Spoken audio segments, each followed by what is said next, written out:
welcome once again to another edition of our literary program. Well, I think all of you who have been following this literary program, and especially in conversation with young minds, you have been observing that months after months, we are talking to students from different colleges of the city, encouraging them and giving them a platform to showcase their writing zeal, their writing talents, their creative works. Well, today, once again, we are here in the studio and we have three students with us. And this time round, we have students from Umshyrpi College, a college here in the city of Shillong. And these students, of course, are really not from the literary or the literature background. Interestingly, they are either from the commerce background or even from computer applications background. And yet, they have been writing. So they say that, writing is just not limited to students from literature or literary background, but it also can interest other students who have the passion and the zeal to write about whatever interests them in their lives. So let me go ahead and introduce our students once again to you. To my left is, of course, Karan Sarkar. He is a student of this college, Umshyrpi College. He will give us a detailed introduction to all of you a little later. We are also being joined by Sudipta Dhira Saria. Sudipta Dhira Saria also is a student and from this college. And to my extreme left, we are being joined by Saikat De. Saikat, of course, is a second semester student from computer applications. So hi there, girls and boys, should I say, students. How are you all? Very good. Good, and thank you so much for coming to Doordarshan Shillong. I hope you all are excited, you all are happy to be here. Is it the first time for each one of you? Yes, it is the first. Yeah? So, and we are very glad indeed to showcase, students from Umshyrpi College this time and to speak to you, and I'm sure that we'll all have a great time. Well, I have just given a very brief introduction about each one of you. So let me start with, Saikat. Saikat, you are interestingly a very young student, just a second semester student of computer applications. That's what you said. Introduce to us a little bit more about you. My name is Saikat De. I am a BCA second semester student at Umshyrpi College. Alongside my passion for computer science, I also have a love for literature. I like reading novels and I'm actively writing poetry. Okay, wonderful. And we will be hearing some of your works a little later. Coming to Sudipta. What about you, Sudipta? My name is Sudipta Dhira Saria. I have been an ex-student of Umshyrpi College. And you just passed out? I just passed out, and I was doing literature only in my graduation. Okay. And my passion for literature, I think it goes back from my childhood. I think Enid Blyton was the first person to inspire me to love. I loved his books, like the stories, the short stories, the novels that he published during those times, especially the Saint Clair's. That was my favorite book. I still read it now and then again when I have time. And that is how my passion for literature started. Wonderful, wonderful. I think that is so important, that we should start reading early. What about you, Karan? Tell us a little bit more about yourself. My name is Karan Sarkar. I am 22 years old. I am also studying in Umshyrpi College and I am in BCom 4th semester. Okay. So being in other background like commerce, literature is something for me, it's more of a passion. It's something very emotional for me. I like reading, I love reading, and that is something which describes me as a person, and it also describes what I feel, because I don't think that whatever I feel or whatever I have in my mind people can understand. So I just make it up into words and put it into paper, and I like doing that. You said that you are very emotional about it. Why so emotional? Since my childhood, I have been a very introverted person. Okay. Recently, I have converted to ambivert, but I was a very introverted person. So during that time, I had difficulty being with people. Mm-hmm. So since I was a kid, like I was around 12, 13 years old, I started writing. And whenever I used to write, I felt like it completes me. There's something that can understand me that people cannot do. So that is literature for me. Yeah, that's a very, very common sentence that I get to hear these days from youngsters, At least the pen and paper is trying to understand you better. What about you, Saikat? You have similar emotions too? Yes, I am also an introvert person, and for me, the first person to actually listen to my words is the diary and the mobile I write on. Okay. And what do you write, Saikat? What is it that has drawn you to writing, number one? And number two, what is it that you're writing? What your writings consist of? I began the hobby of journaling and writing poetry during the time of lockdown, as I had plenty of free time. So I was exploring poetry and journal writing as a hobby, and then over time I realized that I was able to express my words through poetry and all. Okay. And coming to Sudipta, what is it that inspires you? What is the kind of works that you're writing? Actually, I'm very much into articles, especially. Like, there are certain topics, sometimes topics that really inspire me, and I am a little bit philosophical, you can say. When I see certain events surrounding that is going on in my environment, in my surroundings, I sometimes ponder very deeply into it, and I have certain thoughts about it, certain ideas about it, and I feel that writing is a way I can really express it in.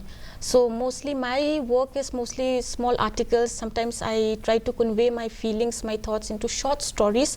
There is not much about the characters, but it's just about the thoughts that I want to convey it through my characters. So these are the things I really write about mostly. Okay. And she said that she started her reading zeal right from childhood with Enid Blyton. I mean, this is somebody whom we've all read, I think, at one point of our time. So what about you, Karan? Have you been reading right from your childhood days? About reading, I was not able, like, I am not a kind of person who was first into literature, Okay. because I do not belong to a family background where there are a lot of educated people. So what happened to me is that my teachers from my school, when I was studying in secondary school, so during that time my teacher, they inspired me to write, and slowly and gradually they taught me different words and meaning, and from then I started feeling that I have a little bit of interest in literature, and then slowly and gradually I started writing. I used to write short stories, some poems which had broken English, but with time I tried to flaunt my English more and more, and after coming to Umshyrpi College, to be honest, I've got the best English teacher I can ever get. The English department is really helpful over there, and they have taught me how you can emphasize your writing and how you can make it look or heard more nicely. That's so nice that you're appreciating your teachers. I'm sure when they'll watch this program also they will feel happy about you and their whatever little they are contributing towards making all of you. Now coming back to you, Saikat, you are from the computer applications department, as you said, which is quite technical. Yet you're not from the literature background. And Sudipta said, and he also said that you need sometimes the right words to express. So do you feel sometimes does it hamper that you come from this kind of a background and yet you are writing creatively? So do you think that comes in the way sometimes, or should it come, or does it come? Well, it doesn't come because in computers we mostly write codes to make the machine understand, and we use words in poetry to make humans understand. So we can just write and express the words we feel in writing, and in coding we express the computers as well. Yeah. And so Sudipta, do you feel that generally it is a thought process? Everybody thinks that only students or people from the literature background can be good writers. That is actually a misnomer, isn't it? I don't really think that, ma'am, because we have two examples with us already. They are not really from the literature background, but they're still into writing. And when it comes to me also, literature background, because I have been doing social work, it's part of my occupation, my job also. So sometimes people do ask me that, you're into social work, how are you so influenced by literature? Or how do you find that passion in literature? I think somehow it's just that literature people, they have that, they are very emotional. That is what I feel. They have passions, sympathy in them for humans, and that is why I think my literature and social work really gets connected also, because some way or the other I have that social work background also in me also, but still I'm still into literature, and I think they are both connected. I think people who are into literature, no matter where they are, what are their backgrounds, what are they doing, I think they do connect them somehow. Okay. They always find connection. Because in social work also you're dealing with humans only, Dealing with right? humans, You're yes, dealing with ma'am. humans, and when you write also you're expressing yourself about yes, human ma'am. emotions, etc. Yes. What about you, Karan? What your writing consist of basically? For me, I am more into poems. Okay. I write a lot of poems. Some are good, some are bad, some are worse.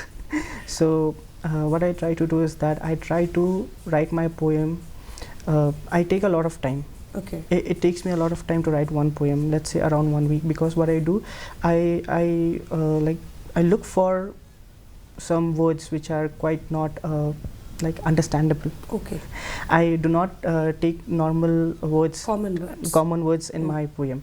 What I do, if I want this word in my poem, I look for a different one, Okay. which And has the same why do meaning. you do that? Because I like that. Okay. I like that because I've seen many writers, they convey their message through their poems by using some heavy words, Oh, okay. regarding which our teachers, they teach us what is the meaning of that word. So I really like that type of writing. So I do that thing with my poems as well. What about you, Saikat? Do you also choose difficult words, or do you believe that poems and poetry should be easily understood and easily, told in simple language, simple words? I agree with Socrates in this manner that simplicity is the ultimate sophistication. And I keep my words simple. Simple, yeah. Okay. So we have spoken, so far about you, but we would like to hear now what you have brought for us. Let us start with you, Saikat. I can see you're holding a little diary, and I'm sure that you have written something and you've brought for us something. So tell us what you're going to read for us, firstly, and the background towards it, and then maybe you can read it out for us. My poem is called The Ships to Fulfillment. The title itself is a question. The poem is a question to the philosophy that the other side of the river is always greener. Okay, so let's hear it from you now. The ships to fulfillment. He sits there alone. He sits there watching his friends go away. It's said they have boarded the ships to the lands of fulfillment. They claim it is the land where they all will get nourishments for the belly and jewels for the body. The ones who couldn't understand basic drawings now claim they understand the maps of the sea. The wounded soldiers say that it was not their defeat, and the wounds hardly matter. They all boarded the ships as if it were taking them to the hereafter. He's asked, why is he staying? Why does he wish to stay in the land which yields no crops and no gold and not even a roof? Why does not he board the ship to the land everyone believes is paradise? He is silent, has nothing to say except, don't worry, I will have arrangements, who knows, if you decide to swim back someday. You're a thinking person? Yes. Deeply you think, what kind of thoughts you have usually? Regarding my plans of the future and my career. All right, okay. You are still a starter, you have a long way to go. But it's good that you're already, worried for it, because when you are worried, you are aiming for it to get fulfilled, right? Yes. Wonderful. We will be hearing one more of yours a little later. Coming to you, Sudipta, what have you are more into writing short stories, you said, right? And when I was just chit-chatting before we entered the studio, you said that one particular one you wrote to express the grief, the hurt that you felt, especially after the demise of your father. Yes, ma'am. So, what is it, what kind of emotions you were going through that time? Actually, ma'am, my father, he left at a very early age. I was very emotionally connected with him. My father is my biggest critique. He was a person like, as a child, whenever we did anything, we would always go to him first to take his criticism. And he's not a kind of a father who would always appreciate you. He wanted everything to be in perfection. If there's a little slightest mistake also, he would never appreciate it. He would always be like, you have to do it better. And he had many expectations from us, from we siblings, and we really wanted to make him very proud. But then because of that, there's a long gap in my education because of my health reasons. So I started after a very long time, and I really achieved a lot in my life, in my career, in my academics, and I really wanted him to see that achievement, which he couldn't. So I really have that grief that he is not there. Though somehow I feel that yes, his blessings is always there. Maybe that is why I could achieve so much at this age also. But then that physical presence, I still miss. I still miss that. So I've just written something about that. And that made you express. Yes, ma'am. So I know it's something long that you've written, but maybe a part of it you could read. It's a little longer. Yeah. I'll just shorten it a little bit. I have carried my father's absence like a quiet shadow, following me through every milestone he was meant to see. When he left, the world did not pause to acknowledge what was lost. The clocks kept moving, the seasons kept shifting, and I kept growing without him. But grief is not a single moment, it is a series of them. It is every time I achieve something and instinctively look around for his approval.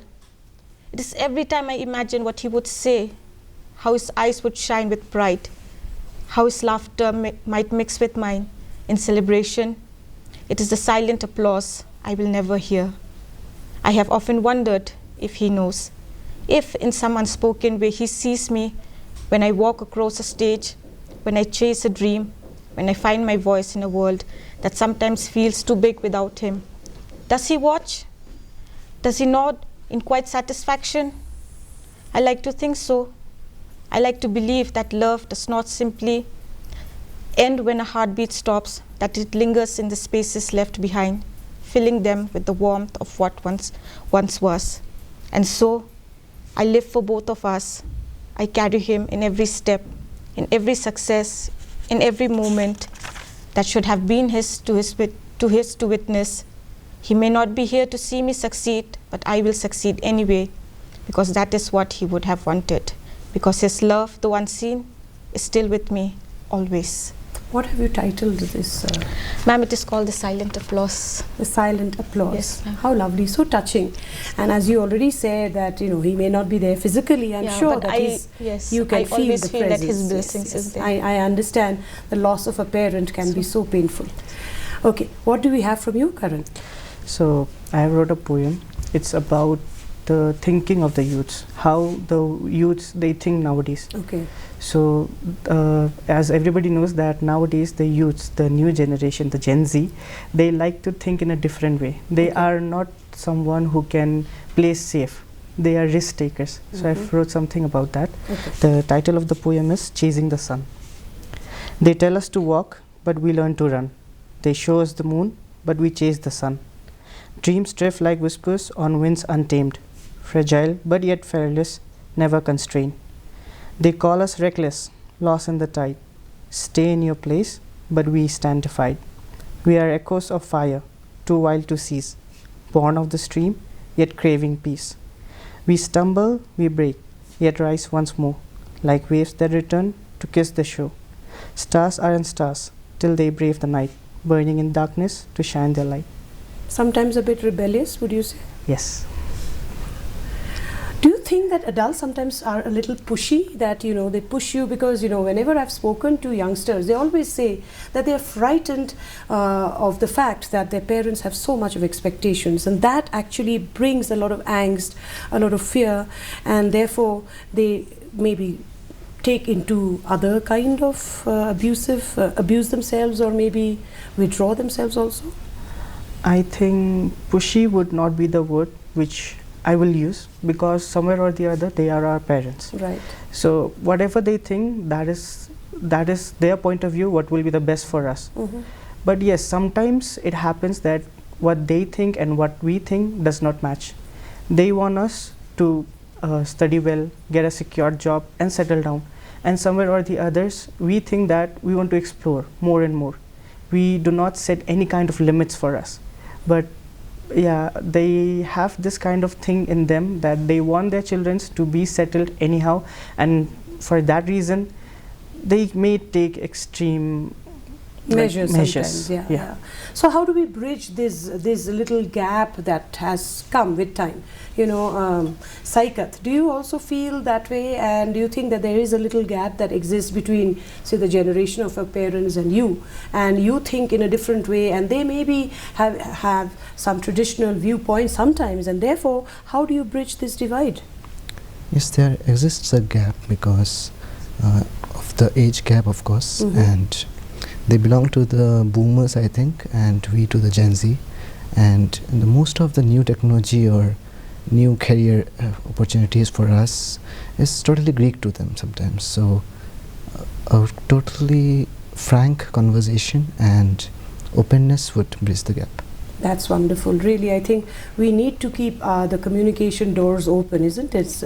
Sudipta, you have a quick word to share also, because you said you shared a bond with your father and that helped you, right? Yes. And sometimes, you know, amongst the youngsters, this goes amiss because maybe the parents are a little too busy in their own world and the children are left on their own also, and that can create more further gaps. Yeah? Yes, like I said, my father was my biggest critic. He was very to his extreme. But then I feel like it's how we take our parents' views. If you take it negatively, you go to a negative direction. But if you take it positively, I don't think that there's any way that you could go negative. Right. And about the gap, yes, there is. I am like almost in the middle because I'm the millennials. And when I was pursuing my studies and all, I was doing with the Gen Zs. Sometimes I had that gap in that mindset with my classmates also, but then I feel sometimes it is not wrong to take their viewpoints also, to mix with them also, to have fun with them also, and when it's required to behave in a certain matter, like you take your place according to your age also. I think both ways we can do it. Right. And the fact that you said you had a little longer gap in your education, but then you came back, and that itself shows that education has no age bar really. I mean, to both of you, to Karan and Saikat, you all come from not the literature background, but how do you all want to take it forward? You know, would you continue to write even after you finish your respective studies? Yes. For me, if commerce is my profession, will be my profession, then literature is something which is my passion. And I'm very thankful to the people who've been around me, who have helped me to manage both the things in my life together. And yes, I will continue to write because that is something which is connected to me. I will write until and unless I feel like that I've written enough. Okay. All right, so we are almost towards the fag end of this program. So once again, I would like to hear something very short from each one of you as we wind up. So quickly, what do you have for us as we wrap up this program? The second poem which I have, it's a romantic poem. Okay. It's my way of thinking. It's my point of view. The title of the poem is A Heart Unheard. He loved like the moon loves the tide, pulling hearts closer yet cast aside, with hands that painted warmth and care, yet found the canvas always bare. He spoke in whispers, soft and true, wove sonnets in the morning dew, but echoes filled the empty air, as love he gave was never shared. He wrote her letters, long profound, seals with dreams yet never found, each word a wish, a silent plea, but love was deaf to poetry. He danced in rain beneath her gaze, yet she looked past the love ablaze. A fleeting smile, a touch too brief, left him a prisoner to believe. I will not ask you more because it's quite a personal poem. Thank you for reading out for us. And quickly, any short stanza you would like to read for us? Yes, ma'am. I've just written a short story, The Wisdom of the Falling Leaves. It's one day. I've written it long time back. It's when autumn is my favorite season. So when I see the falling leaves, what are my thoughts about it? So the story is about a boy called Sharad, which also means autumn. So he's sitting in the garden lonely, and he has some issues going on in his life, sitting despair, when an old man comes and talks with him. Okay. And what he says: "You look troubled, young man," Sharad sighed. "It just feels like everything is changing and I don't know how to handle it." The old man nodded as if understood completely. He picked up a leaf that had landed on the bench between them. "Do you see this leaf? A few weeks ago, It was green and full of life. But it didn't fight against the seasons. When its time came, it let go. Sharad frowned. But doesn't that mean it dies? That everything it was just ends? He paused, letting the wind carry a few more leaves past them. The problem with people is that we hold on too tightly to things that are meant to pass. We fear change, when in truth, it's the very thing that allows us to grow. Absolutely, absolutely.